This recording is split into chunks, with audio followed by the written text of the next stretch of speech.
ရှေ့ပိုင်းမှာတော့ငါဟောဟေဥဆောင်ပြီးတော့တန်ရှည်တရလိုက်တဲ့စကားလုံးလေးတွေကိုပြထားပြီးပြီဆိုတော့ဒီတစ်ခါဟောနာမ်ဖြစ်ပြီးတော့တန်တိုတရလိုက်တဲ့စကားလုံးတွေကဘာတွေလဲဟောလောအဘောလပ်အိပ်ပျော်တယ်ဟောယောဥဒေါ်ယွတ်ရက်တယ်ပေါ်အိနော်ပန်ဟောဝအဒေါ်ဝတ်เป็นหวัดအေးမိတယ်ဟောงออุดองูดหองออิดองีดงุดหงิดစိတ်ရှုပ်တယ်ညှဉ်းညူတယ်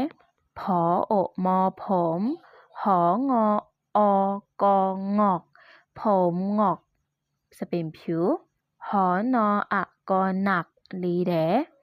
สออามสามหอรออะบอรับสำหรับအတွက်